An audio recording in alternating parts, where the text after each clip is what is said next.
Survivor's ready!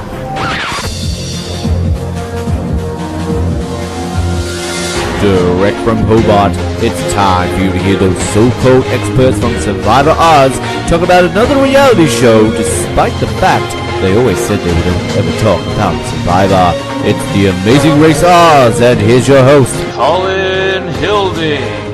Hello everybody, welcome back to The Amazing Race Canada. That's right, we're back, and you can listen to episodes 3, 4, and 5 all back to back now. Thank you, Kiwi6. And we're here to discuss episode 5, I believe it is. This is kind of all getting mixed up now. And we have a full house today, full minus Alex Morella, who may or may not jump in here at some point. We have to start by welcoming back, for the first time since, I don't know, episode 1 or 2, which is, at this moment, the last episode you were able to download of The Amazing Race Canada. Is that Noah Groves, or is that a professional with a professional microphone? Yeah, you've never heard me like this ever before. It's like a new Noah.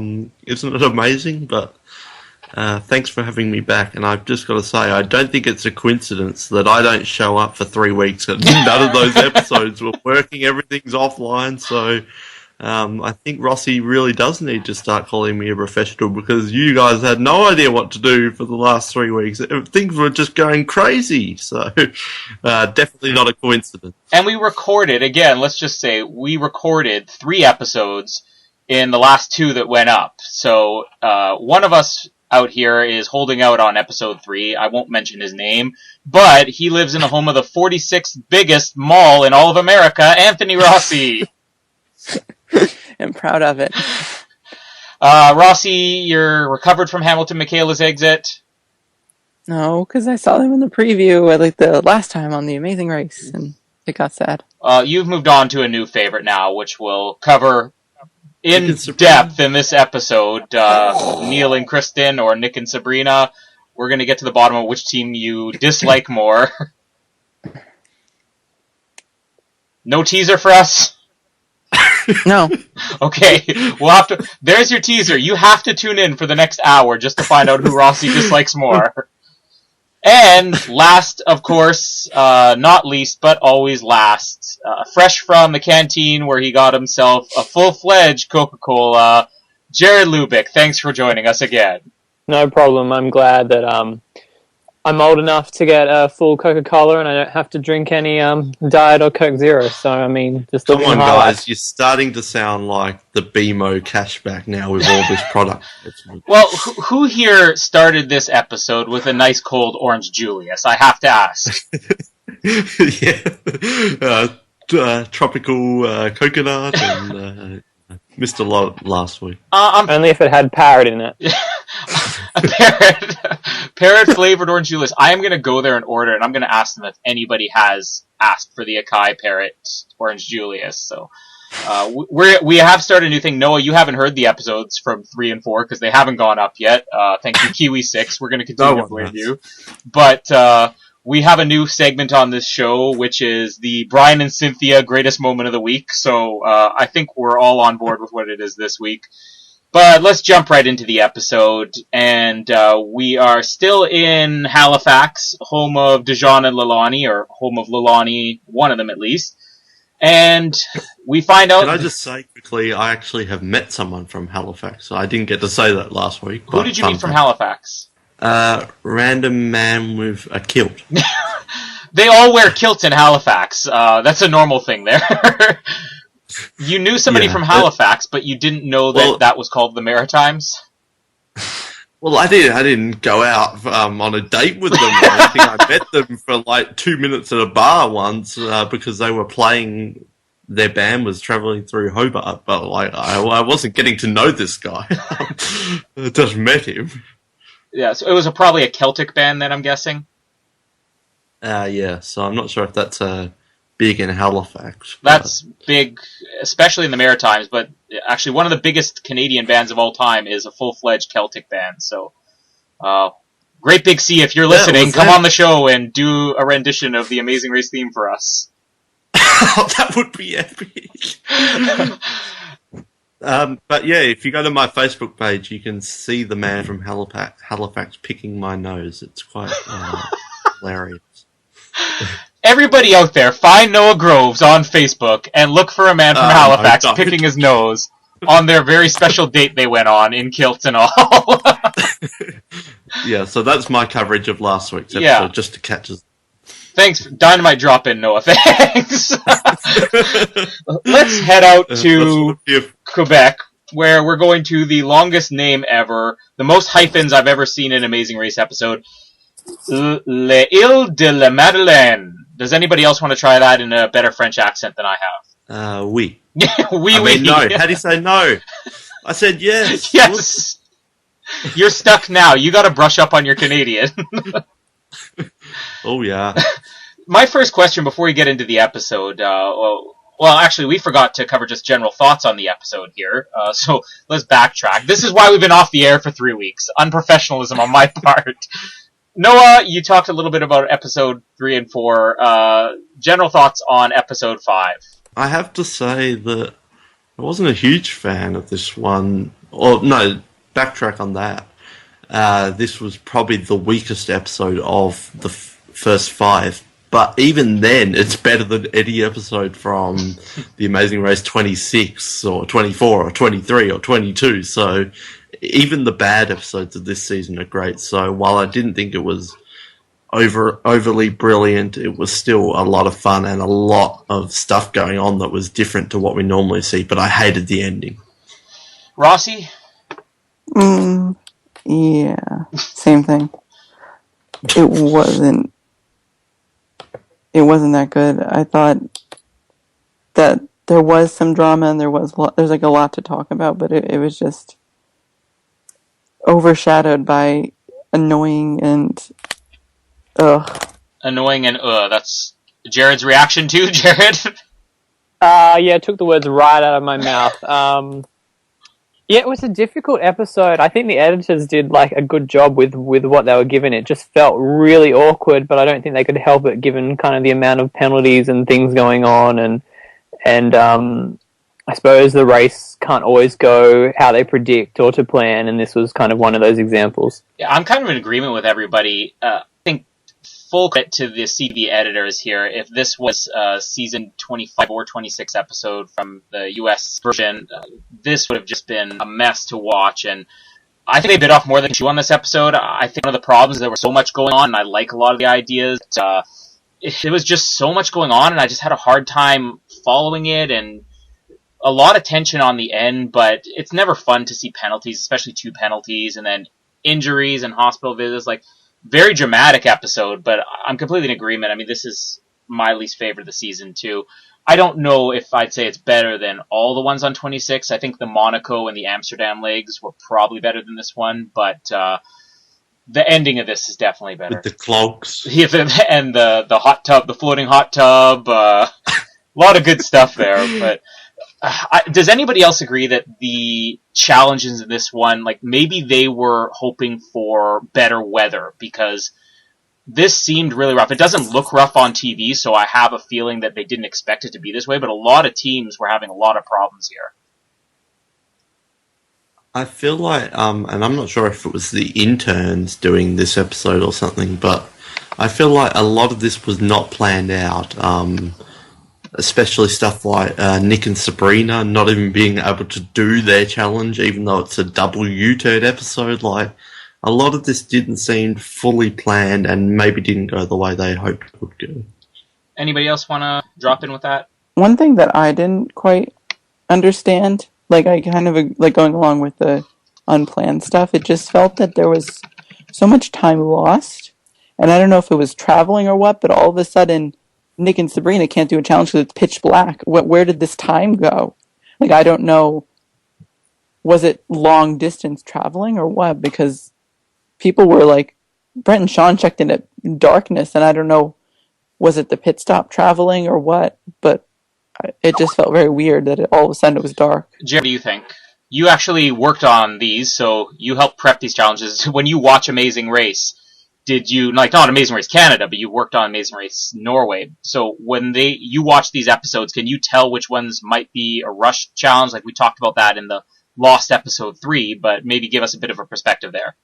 I'd say the detours, even though there were issues, they tend to sort of be fairly well planned out. I'd say it's more so those additional challenges, from my experience, that kind of seem to be rushed. I'm thinking, for example, we just had like a Aussie slang challenge, and then also like a knot tying challenge. I mean, we were like making sort of diagrams of the knots the day before kind of the contestants arrived. So more so the in-between challenges are fairly rushed, but I think the detours and stuff seem to be a bit more planned out.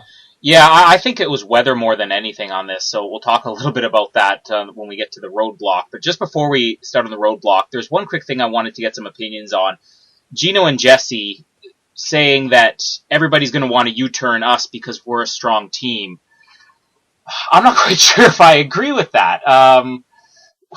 Gino and Jesse, like, they've kind of been all over the board, so were they maybe just a little bit too full of themselves there? I mean, I know that they finished first in the last leg, but they finished first in 2 legs so far, but I mean, they've finished pretty close to the bottom several times, so does anybody really think that Gino and Jesse were the team that everybody would have been gunning for here? Noah, what do you think? They're kind of like Garrett Adelstein. They look like they would be impressive, but they're not really that impressive. But they're definitely a top-tier team out of all the teams, so I guess it's understandable. But this season, a part of it why it's so good, or you could argue it's so bad, I'm not sure, is there's no obvious team like, I'm going to bring it up, this is the Die Another Day of this show. The hockey girls, like, they had a few bad legs, but they were always coming out at front or second. But this one, like, Nick and Matt are strong, Brian and Cynthia are quite good, but there's no obvious team, and it's all over the shop, which is what I really like about this season. Rossi, do you think Gino and Jesse really were the target of the other teams? Yeah, that's what I was thinking, but the only thing that irritated me is that they but they repeatedly said, we're going to get U-turn, we're going to U-turn. I was like, relax. Yeah, I thought they were kind of overdoing it. Jared, any opinion on that? Yeah, I'd agree. I think it's probably a different situation if you're in the race, but from what we've seen, kind of everybody has been pretty evenly matched. So the only thing I could think of is they do tend to sort of get to challenges and get out of there pretty quickly, so I suppose from that point of view, but you have to consider the amount of times they're getting lost and making silly mistakes and stuff, and surely other teams are kind of taking that into account, and in a way that's kind of a team you want to have around, a team that's going to make simple mistakes. Yeah, my other thought on the double U-turn is that for the most part when people use U-turns, it's right at the end, and we never really see the first place teams bothering to U-turn.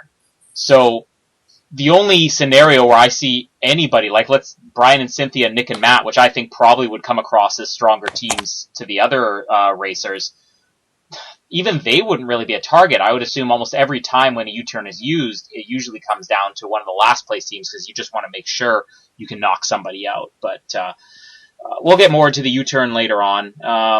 Let's jump right into the roadblock here. So we're building sandcastles and burying partners in the sand. I like this one, but can we call this a roadblock? A roadblock is supposed to be a task that only one person can perform, and this seemed like for some it was more difficult for the person not participating. So, Noah, what did you think of the roadblock? Another big problem with this episode is the challenges of the first 4 episodes have been so good and so entertaining. None of these ones really stood out for me. Like, I can't even really remember what they did during the episode. But this one had its moments. It was just like, I was watching it, but it was like, oh, Gino and Jesse, they're not there anymore. Oh yeah, Neil and Kristen are here. It was kind of all over the shop, and it's like, can we officially call Simi and Opie the purple team of this season? Because even when they're a huge part of the storyline, they're not even shown. Like, they're the most random team. It's like they've finished their sandcastle. It was like, what? But yeah, I'm not sure if I'm jumping ahead, but the Kristen stuff was just like, I'm sure it wasn't fun, but it was just annoying, I guess you can say, to watch. And Nick and Sabrina being funny as always. Yeah, with Simi and Opie, it's so unfortunate because whenever they do show up on screen, I really enjoy them. I think that their rapport is really good. I think that they're a fun team. They have a positive attitude. They're entertaining, but we just never see them. And I don't think they're really playing to the cameras as much as the other teams are. But as soon as they showed up, Simeon Opie. Yeah, but as soon as they showed up, like the first confessional they got, the thought that went through my head is Simi and Opie are giving a confessional. That means they're probably gone this week. So that kind of gives you an idea of how they've been portrayed in this show. Rossi, what did you think about the roadblock? Let's go minus Kristen, because I think that's a topic all on its own. One thing I want to mention before the roadblock was we had another reference at the airport. How are you paying for this? Oh, with our BMO Master Elite. BMO cashback. World Elite MasterCard. I was going to throw And before I get on the plane, I might open a pack of Mentos. Or Mentos if you're in Australia. One thing I just haven't liked about the season is the constant references to product placement and like the candy and then the cars. You have to load up your Chevy Colorado with all your gear for the leg. And I thought you were looking at the car, Ross. I was for a few teams. But all those other teams are gone now, so we don't look at the car anymore. There's still one team. But, anyway. The roadblock was pathetic. That wasn't a challenge. It just... I hated it. Well, I wouldn't say it wasn't a challenge. I think it was very challenging. It just wasn't a challenge that was fun to watch on the show. As far as the product placement goes, we covered that last week. I don't mind most of the product placement we've seen because I think that they integrated a lot better than the American version of the show so far. I do wonder why they have so much product placement because this is the number one show in the entire country of Canada. Even though it airs during the summer, this is the number one show for year round. So I have to wonder why they need so much product placement because they're making so much. Petro-Canada is the most generous sponsor in reality TV history. No kidding. They're giving away gas left, right, and center. And this is Canadian gas prices. They're losing a lot here. Our gas costs a fortune here. But what I was thinking is, what if another team gets first for a second time? Do they get an extra year, or does their year how can you get two 1 year's worth of petrol? I'm not sure how that works. I would guess when the first year's up, the next year kicks in. They kind of bank it throughout the race. Yes, they could be banking a good 10 years worth of free gas. Yeah. Let's be honest, if this was last season and they were giving this away, Natalie and Megan, they wouldn't have needed to have won the race. They would have gas for life. They would own petrol. Jared, did you like the roadblock at all? It had some funny moments, but I agree that I don't think it was too much of a challenge. And like you said, just weird having sort of both people there. Yeah, when I saw it, I thought, they're going to have to build some difficult sandcastle. They're showing all these kind of great sand designs, and then they have just this box with 4 towers and a thing at the back with some stairs. So I thought it was pretty lame, but I did provide some great moments. Yeah, I'm pretty much agreeing. I think there were good moments to this because the teams we have are good, but this was not something that was going to be fun to watch, and we can cover it now. I have a lot of questions about whether Kristen maybe had something else going on with her body before she started this. Maybe she had an injury she hadn't noticed yet, because none of the other teams really complained about this. The cold, obviously it was cold, because when we saw later on the teams in the face-off, Simi and Opie especially, were talking about how cold it was. But they're buried in the sand, and at first I was thinking, well, maybe she's in the shade and it's colder, but the sun was out for the majority of this challenge, so... They were in a pit of water too, which I thought was really weird. In the middle of all of their building spaces was just this pit of water that they buried them in, which to me did not make sense at all. I suppose maybe they wanted wet sand to bury them in, but it was just a bit weird. Yeah, and again, this is a roadblock, and both people were participating. Brian was even shoveling some of the sand on himself, so how do they call this a roadblock? I don't get it. Do we want to talk about Kristen now? Noah, do you want to start us off? We can cover pretty much everything in the roadblock here, because we're going to have more to talk about later. But Kristen in this roadblock, what happened? I wish I was on the other episodes, not that anyone heard them, because I've been thinking for the past 2 weeks of all the teams. This cast is so good. Like, it could go down as the best one in Canada history. We'll have to see how the season plays out, but it's damn good. And I was thinking, and if there was one team that I could give up and who's expendable, it would be Neil and Kristen. Like, they're the only. I don't want any other teams going home. Let's just have a final 7. But them, there's just. I don't want to be mean, but it's annoying. Like, that's the only word you can say is they're annoying. And I'm sure she was in a lot of pain. Don't get me wrong. We don't know what she was feeling, and I think you're right on a past injury or something like that. But it was just, suck it up, come on. Like, I couldn't believe they went to the hospital. Mm-hmm. Like, I thought, just get her a blanket, warm her up a bit, and then she'll be good to go. Walk it off. They got her to a freaking hospital. I don't know if that was more product placement or something, but... It's free healthcare here. They're not making money off sending people to the hospital. They're losing it. Yeah. It's not just this episode. They were annoying me before, so you could imagine how I was thinking during this one. But I was also kind of smiling because it's like, I don't want her to be in pain, but I also want them to be the team that goes home next. So I was like, yes, they're going to be going. They have to go to freaking hospital. It's Hamilton and Michaela 2.0. Yeah. Not a fan at all. What should you say, Noah? What was that, Rossi? I didn't hear what you said. I said, watch what you say. Oh, are you... Oh, because he said Hamilton, Michaela. I was wondering, I don't think Rossi's about to defend Kristen here. If anybody saw his Skype name right now. Rossi, why don't you talk about Kristen and leave Hamilton, Michaela out of this? Beyond pathetic. She was cold, fair enough. I'm sure it was cold in there, like cold water and whatever. 10 seconds later, are you done? Are you done? Are you done? It just got so irritating that she couldn't. And she, it was very much like Sabrina, willing to give up so early.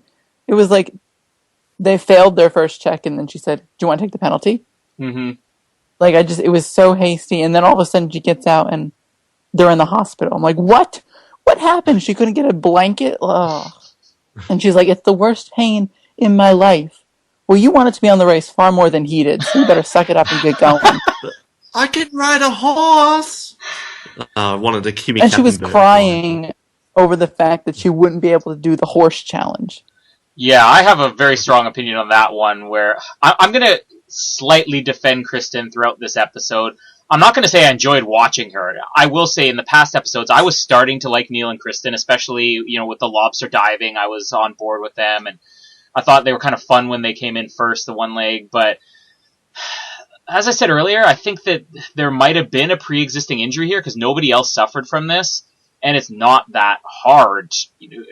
Evidence is that nobody else really suffered from anything, but this had to have been something where she was hurt beforehand, but there's no explanation given. Even if, let's say she gets checked out a week later and they're like, oh, you have this serious injury. Well, then that would make sense. But based on what we were told in this episode, it doesn't come across like it would be that bad. And I'm not saying it wasn't that bad, but it's just the entire episode really, unfortunately, the situation made her look kind of weak and a little bit annoying. And I thought she was annoying in this episode, but I kind of think that as a team, their dynamic works. I think I said last episode that if they're with other people, I don't think I'd be bothered about them and I'd want them to go home. But I think as a team, they work just because she's so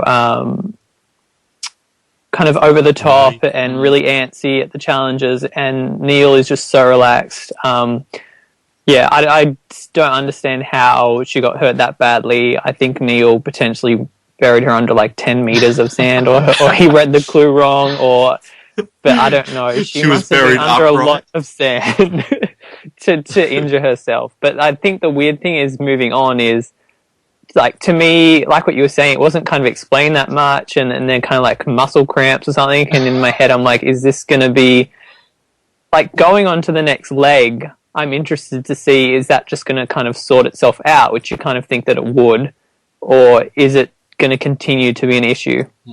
Yeah, like I have no doubt she was in real pain. And I have no doubt there probably is something more wrong with her than just muscle cramps. But when we're watching an episode and she's saying, I'm cold and I have so much pain and you've been buried under a couple of inches of sand, and later on you're still going on and on about it. Like, there's something that is always said with movies. You know, when you're making a movie or a TV show and you have somebody who has to have this emotional moment and they break down and they cry, that there's a certain time limit that's pretty much a restriction. This is the most that an audience can take. And I think that's part of what happened in this episode, is that we had so much of her crying and so much of her complaining that naturally, even psychologically, humans aren't programmed to hear that much and be comfortable with it. So I think that's why she came across as kind of annoying. There's a line. There's a line that where it shifts over to whinging, and I don't like the whinge. Oh, I was just thinking, who were the winners of the All-Star second one? I'm blanking on their name. Dave and Connor. Oh yes, that's it, Dave and Connor. They won frickin' 4 legs or something in a row with crutches. Mm-hmm. Like, they had to quit and they were in first. So, like, it's just based on us already seeing something like that. It's hard to really, like, root for them because it's just like, you can't ride a horse. But they frickin' were running around New Zealand on crutches and were winning legs. So, not a whole lot of sympathy. Although I do hope she's recovered. I hope this isn't like a lifelong injury she has. I'm going to completely agree with you, Jared. I really hope that there's a better explanation for this later down the road. And again, none of this is doubting that she was in pain. It's just, as a viewer, you want to hear something better than muscle cramp. You know, let's say it right now. Brian and Cynthia, here's our segment. We need a theme for this. Noah, you're the musician. Write us a theme. Sing us something. Brian and Cynthia, moment of the week. Do you have a song for us? You're really putting me on the spot here. Brian and Cynthia, moment of the week! Alright, there we go. And that'll be looped into every future episode. Yeah, you could just copy and paste that from now on. I'm never doing that again in my entire life. I think we're all going to be in agreement on this. I know you already are, Jared. Brian and Cynthia, moment of the week. Cynthia piling the sand on Brian. He says, no kids, but I still like the boys. Yeah, that was good. I'm going to say this right now. When we started this season, I was in constant fear of Brian and Cynthia storming into my house in the middle of the night and arresting me. I want these people to arrest me now because I have a feeling that even people who get arrested by Brian and Cynthia are having a blast. Like, they are so funny. There is nothing that they can't bring humor out of. I'm a bit bipolar on them. I didn't like them at the start, and then in the middle I like them. I'm kind of falling off the Brian and Cynthia train. Well, what made you fall off this week? Don't fall off. It's just... I don't know, they just come off as annoying sometimes and a bit too good for themselves, but they do provide a lot of funny moments. Just give us an example of how they're too good for themselves. Rossi will like this one. Was it week 2 or 3 when... back off, Hamilton. We've been doing this for ages, and he had an express pass to give away and stuff like that. Okay, we're going to go back there again. Let me bring up the point that I brought up in 2 recordings, and to many people online. What express pass? What? There were 2 people from 2 separate teams working together. So what? If they had helped him, was he going to give the express pass to both of them? Was he going to rip it in half and say, here, 1 half for you, Neil, 1 half for you, Cynthia? It doesn't matter. And I don't think she said, back off, Hamilton, either. I think she did. No, she just said, you know what, we've been working Rossi, on this the whole You're the time. expert on all things Hamilton and Michaela. I don't know. Let's say this for I'm going to say this for the entire season till every person online stops saying, well, they had an express pass, they shouldn't have done that. It's like, she was working with a member of another team. Hamilton was not going to give the express pass to both Neil and Cynthia. It is impossible. If I was on the show, I would be following that person with the express pass. I would be making the meals. I would be ironing their clothes. I would be doing everything to get that express pass. And you saw who they ended up giving the express pass to, right? Yeah, but did they suck up to Hamilton and Michaela at all? Was it anything to do with helping them? Well, it had nothing to do with them not helping them. Well, at what moment did you see them help him? All right, let's think about the future. But at not what the point did past. you see them not help them? Yeah, that's what I was trying to say, Ross. Yeah, but by them not, you guys are making my argument for me by saying you saw them not helping them. Like, we didn't see them not helping. We didn't see them helping. We didn't see them interact. Like, they gave the express pass to the team they liked the best. It wouldn't have mattered if Cynthia helped them. All Cynthia would have had was she would have had Hamilton saying, you know what? I'm going to give this to Brent and Sean. Thanks for the help, guys. Then you put me on the spot with Brian and Cynthia a moment, and that was the first thing that came to my head. that's what you get for questioning Brian and Cynthia's awesomeness. Right, Jared? Exactly. Well, it Long sounds may like they you're reign. trying to get an express pass from Brian and Cynthia. I want Brian and Cynthia to arrest me just so I could say I laughed when I got arrested for the first time in my life. I think we need to You've move been on. arrested? Yeah, let's move. We have a face-off.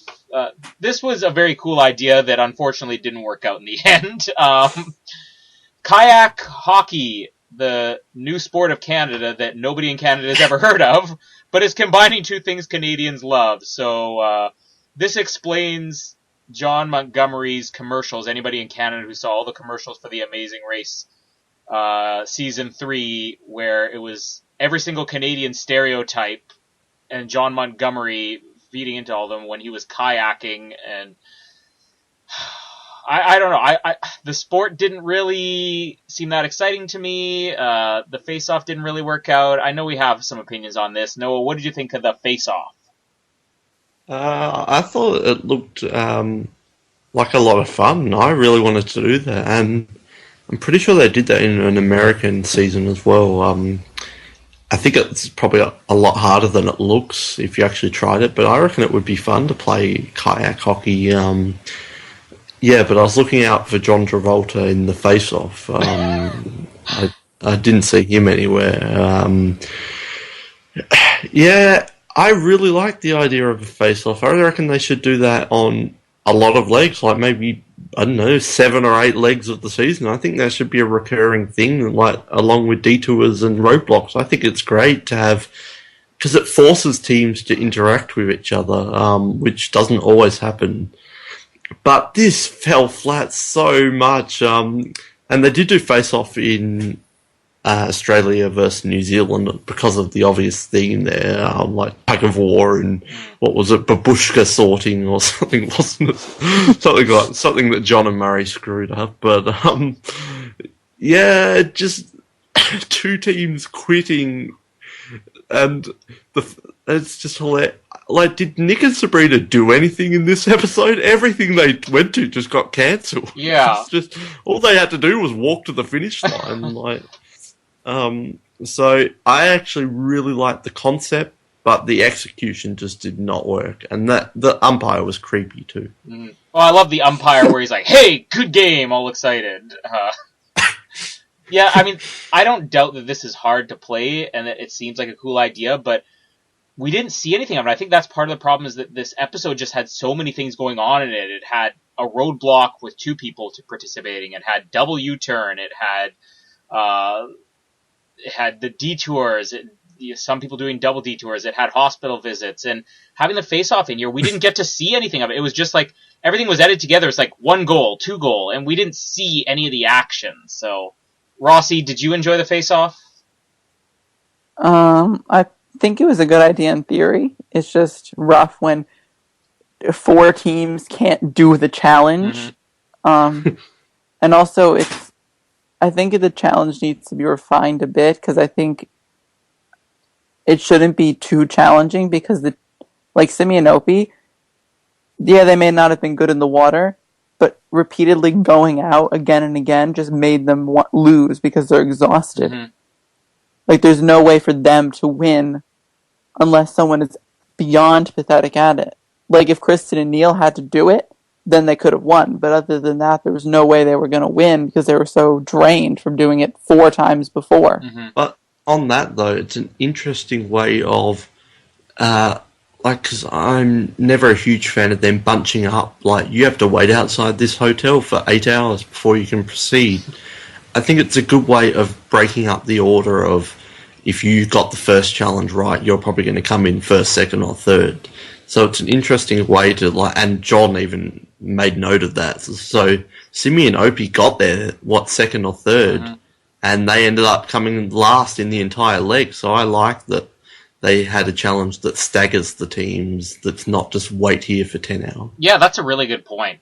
One of the biggest complaints I've always had with The Amazing Race, I think it started in season 6 when they just would even all the teams out, and it just kind of gets out of control sometimes, where it's not really a race. It's like every leg is just starting from scratch. This is a really good way to space things out a little bit more, and that probably explains the huge gap in time that we see in the end. Jared, did you like the idea of the face-off, and did you like how the face-off was executed this time? I'm a little bit on the fence. I think it has potential to work. I do think that it needs to be used kind of maybe even right at the start of the episode, as in kind of like the first destination. I just worry that, like, given this, it was such a physical challenge that there were certain teams that you knew weren't going to do any good. I think if it's more of a challenge where everybody's on more of an even playing field, then it has potential to work. But I don't like the fact that here it's like, oh, here's all the physical teams are sort of going to get ahead, and all the not so physical teams are going to fall behind. I thought it was weird, though, how I'm just wondering, like, they take the penalty instead of, I'm like, was that a better option to take a 4-hour penalty than just to wait till the last team came, lose, and then take whatever kind of the time limit there was instead? That's a good point. Especially in this episode, like, I had to wonder if the teams knew everything that was coming up in this. Like, did they get the notification right at the beginning saying there was going to be a double U-turn? Did anybody notice that? Yeah, they did. I think it was, pretty near the start. That's what I was going to say too. To have the face-off in an episode with a double U-turn is so stupid, because you put a team, like, you put a team automatically behind everybody else by, like, I don't know how long it was going to be, 30 minutes or something or rather. So then the second last team, they get to the double U-turn. They know who's behind them. They know they're behind by a while already. And then if there's a U-turn left, they use it on them. Like, it's just setting that last place team up for such, like, failure in this type of leg. If we're talking about stupid things on the double U-turn, we may as well bring it up now. Probably my ultimate least favourite thing in Amazing Race history, besides Final Four in the finale episode, is I can't stand it. It makes me want to punch the screen. It's the having a U-turn on an episode that's a non-elimination. It makes everything redundant, and I can't stand it. It just makes my blood boil. U-turns on non-elims. It's having everything on an episode with a non-elimination. I mean, we've seen, it's gotten to the point where, which season, I think it was season 25, when we were commenting that roadblocks, I don't know if it was roadblocks or detours, but one of them was only coming up like a few times throughout the entire race. So it's not like you have to have anymore a roadblock and a detour every leg. Here you have a roadblock, which involves both people. You have a detour. You have a face-off. You have a double U-turn. There's an express pass still out there. And you have basically, not even non-elimination, a let's keep racing. I mean, way too much going on. And it pretty much guaranteed, I think, when they set this up, that somebody was going to take the penalty. Because I feel that Simi and Opie took the penalty because they knew they still had so much coming up. They knew, okay, we're still going to have the detour because we know there's a double U-turn, so we could potentially still have 2 more challenges after this. This is the one time where I couldn't really blame somebody for taking a penalty. I don't know, I like Jared's idea of wait till the last team and then wait out the time, because it definitely wouldn't be 4 hours. Mm-hmm. The face-off, Simi definitely took this one the hardest here, and again, nobody's coming down on Simi because this looked really exhausting. But has anybody out here seen the Tom Hanks movie A League of Their Own? No. The one where he's coaching a girls' baseball team? No. Not me. Okay, well, there's a very famous line which most people probably heard, even if they haven't heard the movie, where he's screaming when one of his players is crying. He's like, "There's no crying in baseball." And I just wanted somebody to just give that line. Like, there's no crying in kayak hockey! Like, let's get Tom Hanks on here or something. Just give us that one line. That French guy. There's no crying in kayak hockey. let's go back a little bit. I forgot to point this out, but did anybody see the resemblance from the guy judging the sandcastles and the Pearly King? Did it seem like that was a very subdued Pearly King? It's his French cousin, the Prince of France. Well, it's Quebec, so it's not really France, but I get what you're saying. The Prince of Les Îles de la Madeleine. Yeah, the face-off unfortunately resulted in Simeon Opie taking a penalty, and Kristen visits the hospital, which we covered. She comes back, skips the detour, so Nick and Sabrina get a free pass, which is... But shouldn't what they have done is just at least attempt it and have Neil do everything and just have Kristen sit in their goal and cherry pick at their goal and just not tip over or anything, just sit there on the kayak, not having to do anything. Yeah. And have Neil They could have just left her on the shore, even. Yeah. Just don't even get her to hop in the boat. Yeah.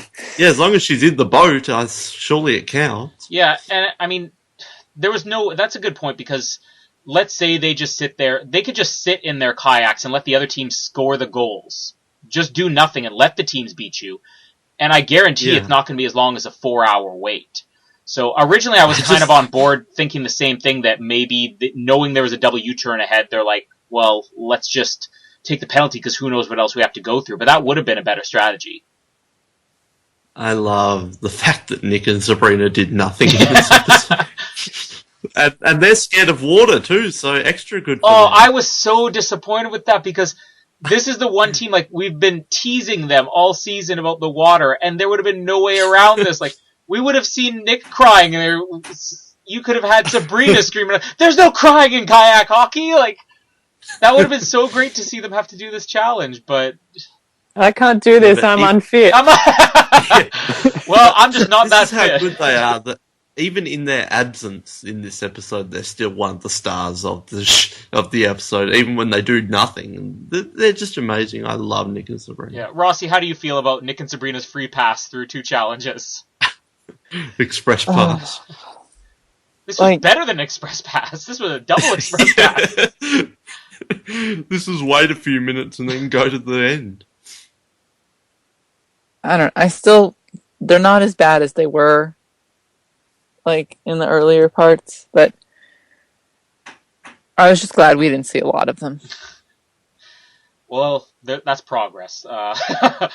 Nick and Sabrina, Rossi's slowly becoming a fan. By the end of Amazing Race Canada Season 17, he's going to be on board with you. We have the detour next. I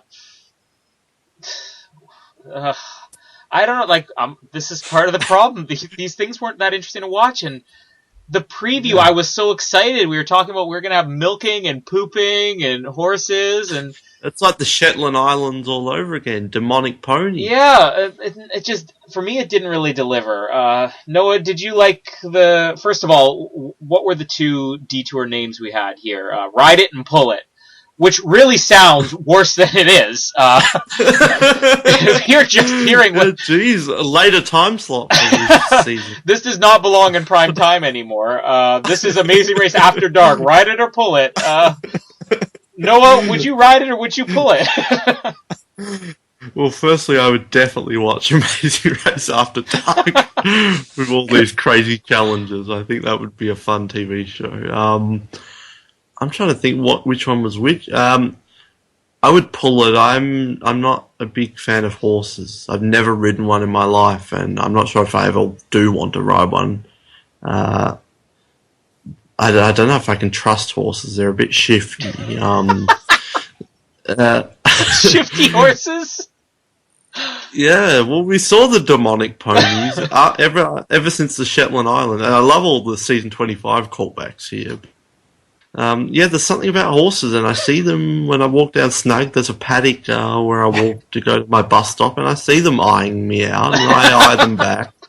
But there's a fence blocking us, so no contact. But yeah, there's horses. They've got this big plan going on, and I don't want to be a part of it. So, and yeah, I hate to do a Rossi, but I really have nothing to add on these detours. Like, yeah, they rode a horse, and a lot of the teams did well, and Dejan and Lalani took 2 tries. Yeah, they pulled some teats. Like, what else was there? There was nothing, and it wasn't even entertaining, and not even memorable moments, pretty much. Like, no one got kicked by a cow or anything like that.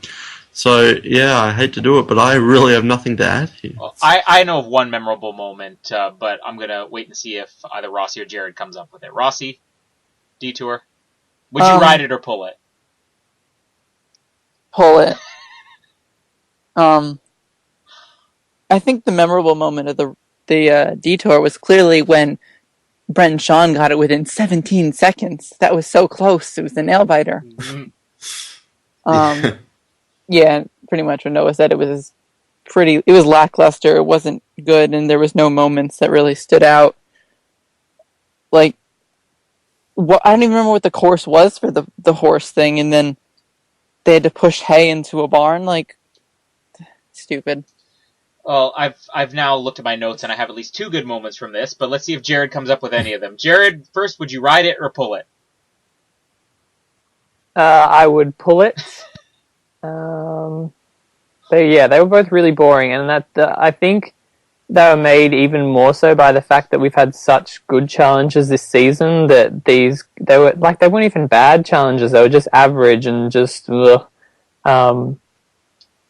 there's been better milking challenges on the Amazing Race. Those cows were clearly too well trained, and they should have kicked somebody in the head, or at least kicked over like their bucket of milk to make them do it all over again. And the horses, nothing was interesting apart from Leilani not being that crash hot at it, even though she thought she would be, and it took her 2 tries. But I mean, even then, like, it just wasn't long enough. And it was like in obstacle course, the most stupid thing in that whole course was to hold that rope across the barrels, like undo the rope and then walk over it.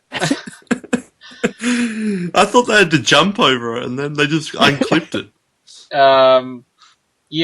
I wonder if the reason this was so boring is because they did load this leg with too many things, and by the time you'd finished, the Kristen drama and the face-off drama and all these penalties, they just didn't have any screen time left to show us somebody getting kicked in the head by a cow. So that's a possibility. 2 good moments here. Everybody's waiting on them.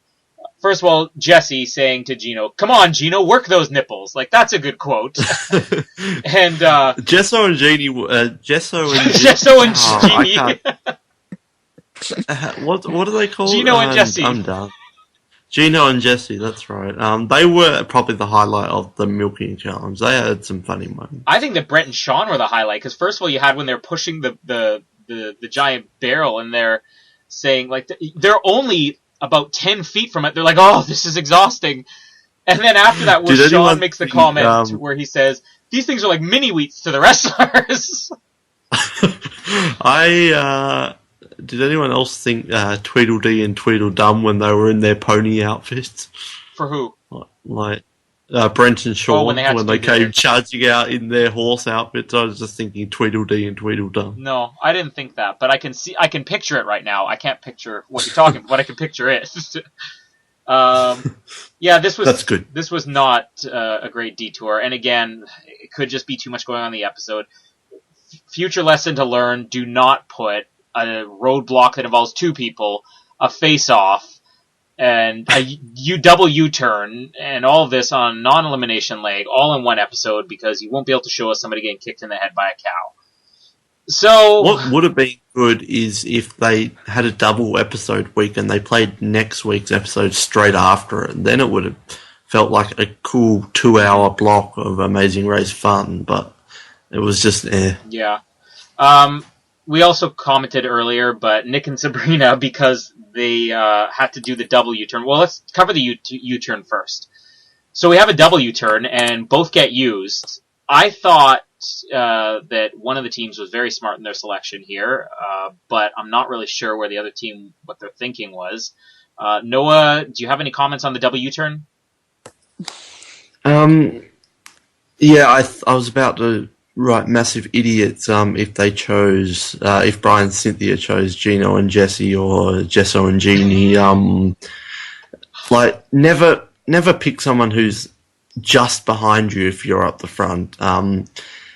I I can see what they were thinking with the Brent and Sean thing, but I loved what Brent and Sean did. How like they were near the front, so they didn't have to use their express pass, and they didn't do a Hamilton and Michaela and just blow What it did you out say? of nowhere.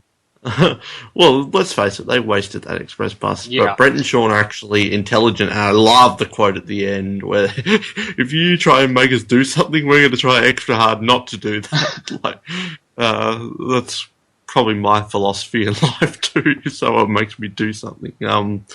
So I can see what Gino and Jesse were doing, and it was an opportunity, but maybe they're just making enemies out of them. And who did Nick and Sabrina? I'm blanking. Brent and Sean. Yeah, surely they knew that one of those teams had a 4-hour penalty. Well, that's what I was wondering, because I was going to comment the opposite. I thought that Gino and Jesse had a really good strategy by saying, let's flush out the express pass. And I was really wondering why Brent and Sean would do it. And I understand, like you, I understand their rationalization saying, let's hold on to this thing. But how, if they didn't know, if they knew that there were 4-hour penalties, I can understand. But if they didn't know, then that's a huge risk to take, because you could very well show up at the other detour and see that every other team's completed it and you're screwed. So I don't know if they knew or not, but if they did know, then it makes total sense. I think they at least knew they were ahead of a lot of people, so maybe it was gutsy, but by the way it's edited, I don't think they thought they were taking too much for a risk. Rossi, any comments on the W turn? I thought it was pretty smart of Gino and Jesse to try and get rid of the express pass. It's unfortunate though that I don't think it worked out in this situation, just because like half the teams took a penalty or couldn't do a challenge. I think it would have been a lot more effective if people weren't being pathetic. Like Kristen should have sucked it up more and stuff. And I think I understand why Brent and Sean U-turned them, but it seemed a bit like quick decision to do it. I think they could have they probably would have survived had they not. Plus, they're not them. a threat either, Nick and Sabrina. Mm-hmm. Well, I would argue Neil and Kristen, even though they suck, are more of a threat than Nick and Sabrina. I'll defend Nick and Sabrina to the end of the season and beyond, but I really was kind of bothered when they were looking at that they were U-turned, and they're like, Brent and Sean, why would those guys do it? Well, look up 6 inches and see that they were already U-turned. They had to do it to somebody. Like, I don't like when people take these things with such offense. Like, if you're U-turned, you have a free pass. You can U-turn whoever you want after that. It only makes sense. Yeah, I love Nick and Sabrina, but I was cringing a bit at that moment too. Jared, double U-turn? It was interesting. I think they were both fairly logical moves. It was kind of just a shame that everybody was so far apart and there were penalties and all the teams were just separated so much right from, like, they started together and as soon as they got to that whole let's load stuff on this car and then the sandcastle challenge, like, they really spread the teams apart, which was kind of surprising because they both seemed fairly straightforward. But yeah, just a bad leg where it didn't work out. It would have been good if they had maybe thought of it beforehand and collaborated with another team just to make sure that Brett and Sean couldn't U-turn anybody else, but obviously they probably didn't think that far ahead. Mm-hmm. We have Nick and Sabrina. Did they really even get double U-turn? Because they showed up and they said it's too dark to complete the challenge. Did this happen? Oh, I'm sorry. Well, too dark. Didn't this happen on Amazing Race Australia Season 2 when they had to piggyback each other across the racetrack? I seem to recall somebody, or maybe it was that episode or it was a different episode where there was a challenge where it was too dark to I'm sure it did, but I'm blanking here. But I was about to get so frustrated with this because, like, I thought, I'm not sure if the producers don't like Nick and Sabrina or something and they wanted Neil and Kristen still in it, but I thought for a minute there was a slight chance that they would actually be that dog to make it that Nick and Sabrina would get out, even though they had zero chance. And if that happened, I would honestly, and I'm not joking here, I would stop watching the season if they got out this way, because that would be the most unfair thing in the history of the show. We have to talk a little bit about Kristen here, or at least I have one more comment on Kristen.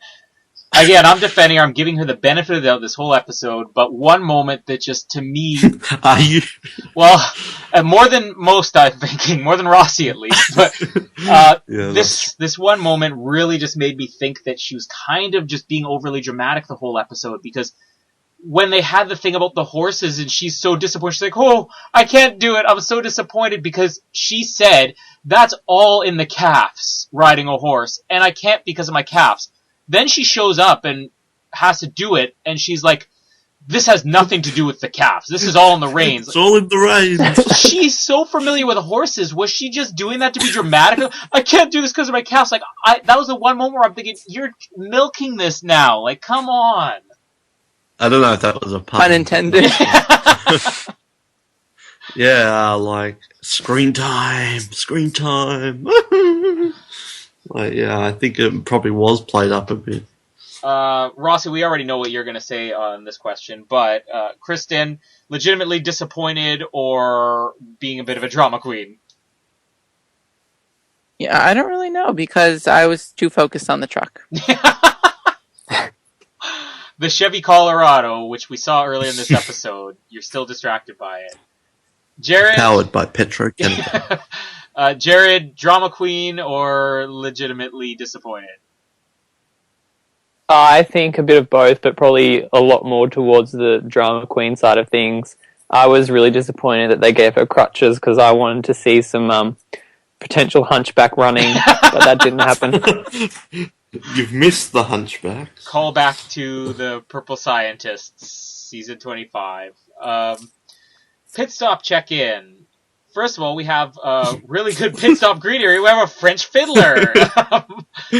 French redneck fiddler guy? Yeah, this is a bit of a step up from the last couple episodes. We saw John's girlfriend, and who was it last week? Does anybody remember? Oh, I can't even remember. The guy who sang. Oh yeah, the singing guy. Yeah. Maybe there's a musical thing going on here. That could be. Yeah, but we know that our predictions are always wrong when it comes Yeah, to season predicting 25's got to do about the pit stop greeter, you know? animals. There's an animal theme, you know? It was a good Animals theory and for a while. What did we say last season? We had another... Our costumes we said would happen last. And But it turned out to overlooking be freaking selfie. selfies.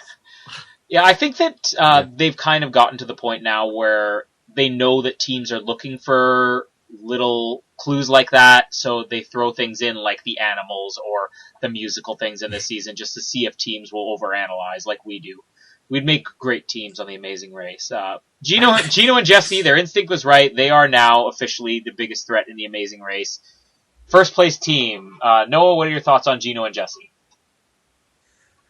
I actually don't mind them. I thought I would definitely not like this team because just the bro-y team I'm not usually a huge fan of.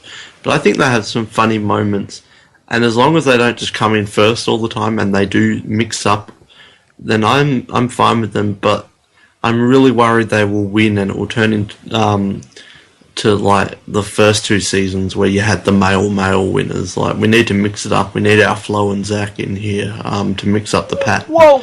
So I'm liking them, but I'm not loving them. Even the biggest critics of all male teams in The Amazing Race would have been okay with Flo and Zach losing season 3. I don't think they're the ones we want to compare to if we want to switch up the winners here. No, I just mean the first two seasons had male winners, and then Flo and Zach came in and shook things up. Yeah, well, let's just say Gino and Jesse, hashtag more fun than Flo, hashtag of the season. Rossi, Gino and Jesse? Yeah, I like them. Like I said last time, they're not really the team that I normally support, but yeah, I think they've been good. They've had a journey. They haven't been hockey girling it the whole time where they're just winning all the time. They have their ups and downs, and this episode was only up. Yeah, well, like we commented last weekend, earlier this week, the Gino and Jesse's have spent just as much time on the bottom as they have on the top. Now they're the only team that's come in first 2 legs, and they came in second in other legs. So if you look at their placings, it's very staggered. So they did well, they suck, they did well, they suck, they did well. So maybe they'll completely tank the next leg. Who knows?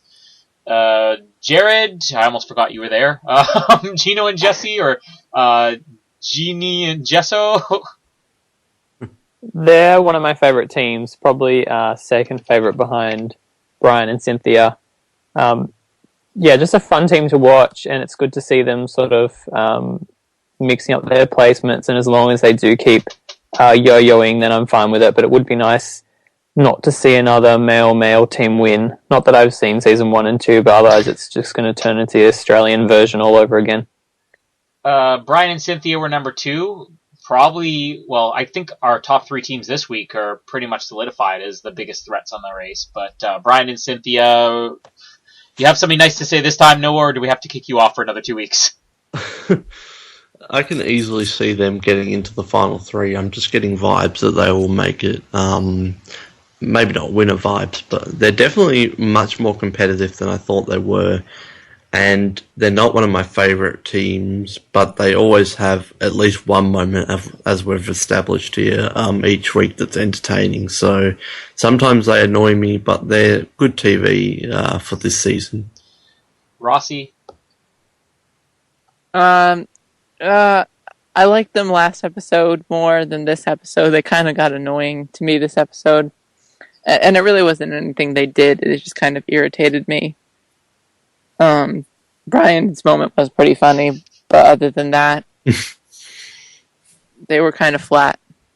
Jared? Yeah, I'd agree it wasn't their best episode, but I think they're still my favorite team. Mine too. I can't wait for Brian and Cynthia moment of the week. Insert theme song here. Which I will insert the theme song there. No, you won't. Nick and Matt. It's funny because we were commenting last week how they had come in third 3 weeks in a row, and now that's become something that's being brought up on the show. 4 weeks in a row, third place. Noah, what are your thoughts on Nick and Matt? Their finishing positions are much like my opinion on them. Like, they're not one of my favourite teams, but they're definitely not one of my least favourite. They're always just there in the middle. I think they're a solid team, both in entertainment and in gameplay.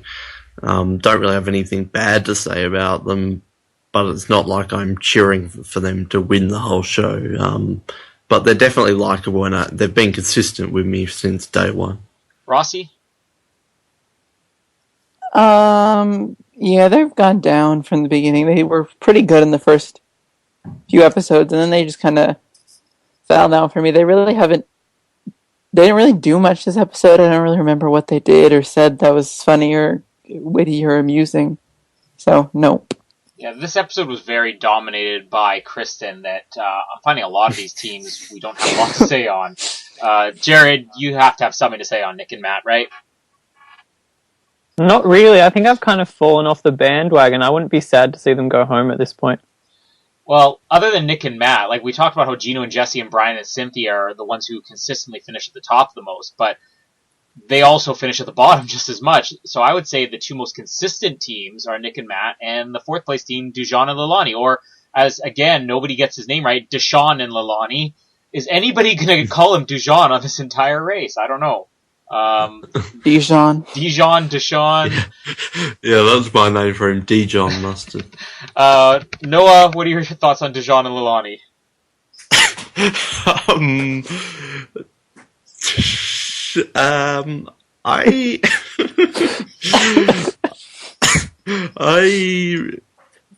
Surprisingly, they just get better and better each week, and last week I wasn't here, but they had a great week last week. And like Nick and Matt, they're not one of my favourites, but I really enjoyed this team, and I thought I'd just think they're kind of meh. But I think both of them are equally as entertaining as each other, and there's just so much good there. So, yeah, I really like this team, and I hope they make it far into the show. Like, even the finals I'd be happy with. Rossi? Yeah, after last episode, they've really gone up. Like, in my opinion of them, I really like them a lot more. This one, we really didn't get to see a lot of them because they didn't do anything wrong or exceptionally right. They just raced. So, hopefully we see more of them in the next leg. Jared? Either one of them will be good at Sonic, and the other one will be terrible at it. But we just need more challenges where Leilani can go into beast mode, and then it'll be alright. Yeah, I'm seeing Leilani as the Rochelle of this season. I just want to see her destroy something. I think that'll be great. We have 5th place team, Brent and Sean. They were in 3rd or 4th when they got U-turn. Does anybody remember? I think they were in 4th, right?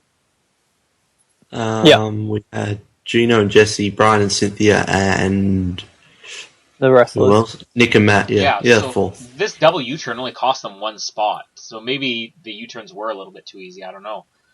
Noah, what do you think of Brent and Sean? They're one of my favourite teams, as I said before. Tweedledee and Tweedledum. Have they ever not been entertaining? And we had a callback to episode 1 with Brent vomiting on the sand, which was probably one of the highlights of the episode. They're just so funny. I guess they take things seriously, but they're always joking about things, and they've always got a funny line. They know what makes good TV, either that or they're just naturally funny. And they're surprisingly quite consistent in the race, and they were quite intelligent with the Express Pass. So, yeah, they're one of my favourite teams. I don't want to see them go for a long time because they're really funny. We could easily have a Brent and Sean moment of the week as well. We'll just never be able to convince Noah to do the theme. So if anybody else there wants to send us in their theme for Brent and Sean moment of the week, we will make that a thing. Rossi, do you have a theme song for Brent and Sean moment of the week? No, not really. What are your thoughts on Brent and Sean? They were annoying me this episode. They did they were funny, but they were annoying. So, but everyone kind of annoyed me this episode. So, do you want to elaborate on how they were annoying? I don't know. I don't know. They annoyed me. That's what happens when you disagree with me, right, Noah? I make you elaborate and explain it. Well, I would like to hear it because I didn't find them annoying at all and can't think of anything they did annoying. I don't really know if there was anything they did or said. It's just they were annoying me. Great explanation. I think you've been sold, aren't you, Jared? Are you sold on Rossi's argument how annoying Brent and Sean are? Sure. I thought, they were annoying. For exactly the same reason. Now, Colin. Join a debating team, Ross. They did a good job in the episode. I like that they're friends with most of the teams, and I think it's not going to help them hugely, but it does kind of in small ways. Even when after they'd been U-turn and they got to their second detour, I think it was Leilani who was like, "It's easy, you guys will kind of breeze through it," type of thing. And I like that the rivalry with the other brothers has kind of come up again with that U-turn, so hopefully we kind of get to see more of that storyline. And then we have Nick and Sabrina, who had a double express pass this episode and finished in 6th. Noah, what do you think about Nick and Sabrina? What do I think about them? Hands down, my favourite team of this season. They are absolutely amazing. I could watch 40 minutes of them, and just someone needs to edit everyone else out of the show, so it's just Nick and Sabrina travelling around the world. I would watch their travel show in a heartbeat. They're just so funny. Both of them are hilarious, especially Sabrina, but Nick's great too. They've never not been entertaining, and how people find them annoying is completely beyond me. They didn't have a lot to do this week, but even then they were still funny and entertaining, and I had a heart attack last week when I thought they could be out, and then this week again, when they made it look like they might not get in because of the damn ponies closing or whatever. But they are so good, and if they don't make it, if they are eliminated anytime soon, I probably won't be showing back up on these episodes. They're who I'm holding on to get to the end, and they could Mike and Rochelle their way up there. You never know, but I absolutely love them so much. One of my favourite teams in the history of the entire show, franchise versions. They have been at the bottom 3 weeks in a row, or pretty close to the bottom, but nobody should forget, they were in 2nd in the first leg and 4th in the second leg. So yeah, because they used their brains. Yeah, they just need something where they can use their brains. Rossi, they really do suck at most things. Yeah, they're just not fit enough. Rossi, Nick and Sabrina. They have gone down from last episode because I actually didn't mind them last episode, but Sabrina is so pathetic. Like That's what makes them so good. Yeah, that's the appeal. Not for me. Like she was doing the sandcastle challenge, and she's like, Nick's like, any estimate of how long you're going to be or whatever, and she's like, well, we came here last. What do you expect? We're going to leave here last. when she trod on his arm. Like, she's so worthless. Yeah, we forgot to bring up that moment. I love that moment because he's like, you got to watch what you're doing, and she's like, why? It's like, because I stepped on your arm? He's like, yes. Oh, okay. Like, as if she was stepping on his arm, but thinking, oh, he's not going to mind this. She has to be reminded. Stepping on people's arms hurts. Yeah, Sabrina is great because of all the absurdity of her as a character. Jared, Nick, and Sabrina? I love them just because we talked about Susan and Sean being pathetic, but Nick and Sabrina are so inept at so many things, and it's hilarious. They just take forever. The sandcastle building was stupid. Her comment at the U-turn was stupid about Brett and Sean. Why would they do that to us? And then her face and her reaction when they said, sorry, you can't do this challenge. Like, it's too late. And she's like, what? Just please, can they stick around and just be pathetic at everything for the rest of the race? I love their accents, too. That just makes it, that tops it. If they just had regular accents, it wouldn't be as good. I see them as like the Vanessa and Selena of this season. Oh, they're the please. team that, as bad as Do they not are, ever compare Nick and Sabrina to Vanessa and Selena. Oh my god. Vessa. Vessa? Now you're turning into me.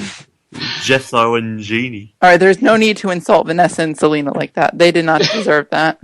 Well, if I see the same thing happening, like if people want to have an easy ride or what they think in the finals, they would carry Nick and Sabrina at this point. So I'm hoping that's what happens because they're floating really close to the bottom. We've talked so much about the next team, the 7th place team. Anything to add on it for Neil and Kristen? Noah? Not even just this week, but the last 2 weeks.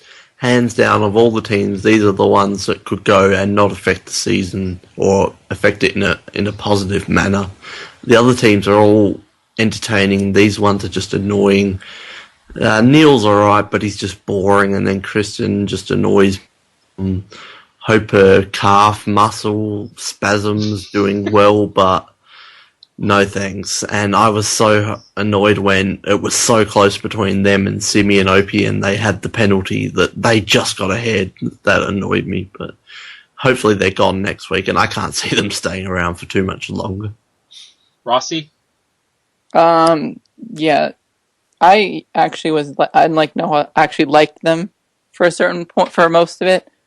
But, wow, one episode really changes your opinion. Mm-hmm. Kristen was the most whiny, annoying person. She's on Susan and Sean level of pathetic. Well, let's not go that far. No.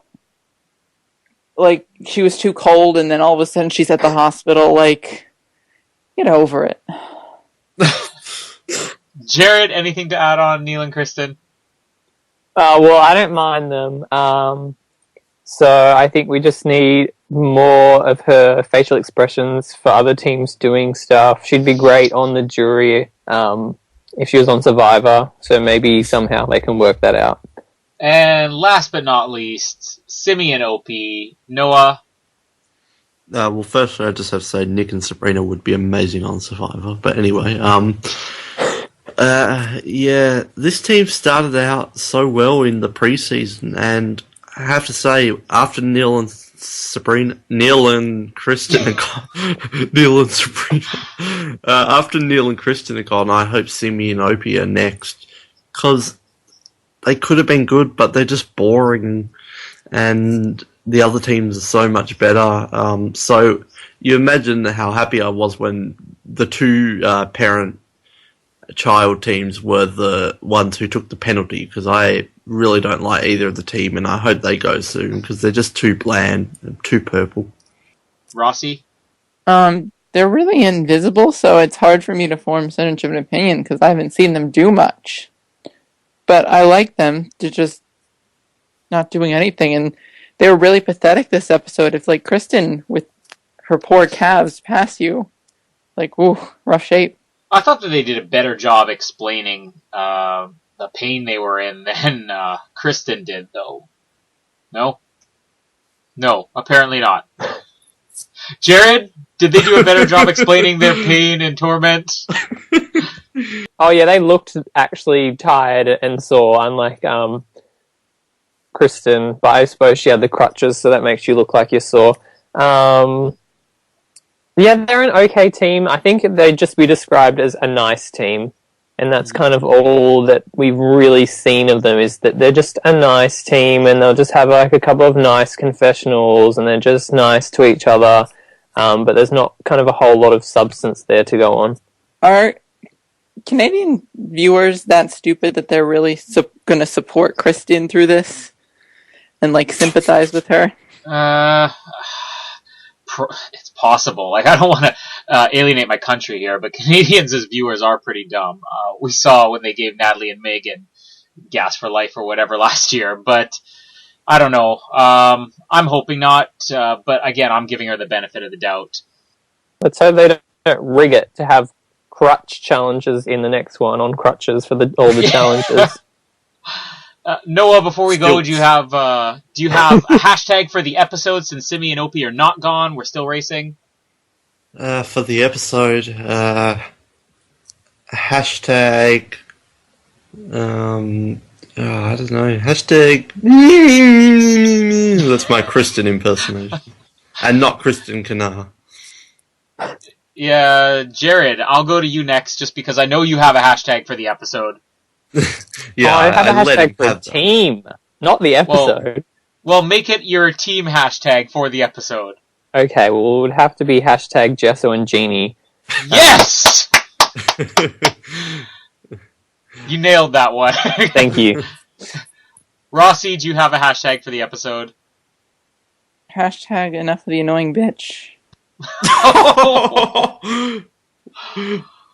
Oh, Direct. not everybody feels as Rossi does. We want maybe you on I'll the show, check Neil those and ones. Kristen. I'm just going to end this now before Noah's laptop runs out. Noah, thank you for joining us today, and thank you for keeping your laptop charged as long as you did. Yes. Thanks very much for having me back. Hopefully this episode people actually hear. And it was a lot of fun. Even in a bad week, Amazing Race Canada is still amazing. Looking forward to Christian going next week. And Rossi, thanks for joining us too. Yeah, I hopefully. guess. Hopefully it holds up. And Jared, thanks as always, and great hashtag this week. Thank you. I've been working on that for a while, and I'll make sure that I'm ahead of the trends next week and have a hashtag ready. Noah, do you have a song from that Celtic band that you'd like us to go out to? Is there a specific song that's a favorite of yours? Oh, it's not my favourite, but it's very appropriate. They have a song called Farewell to Nova Scotia, so I think that should be the play-out song for this, surely. Which is what everybody's hearing right now. And Rossi, don't you just love this? Great song, isn't it? I'm looking at the truck. Listening to the truck. That's it for this week. Next week we're off to Sudbury, the exciting place of Sudbury. I've never been there, but it's not something that sounds that exciting. But we'll see, because there's insects and underground and water diving. So we'll be there, and until next time, we will see you at the hospital, Kristen.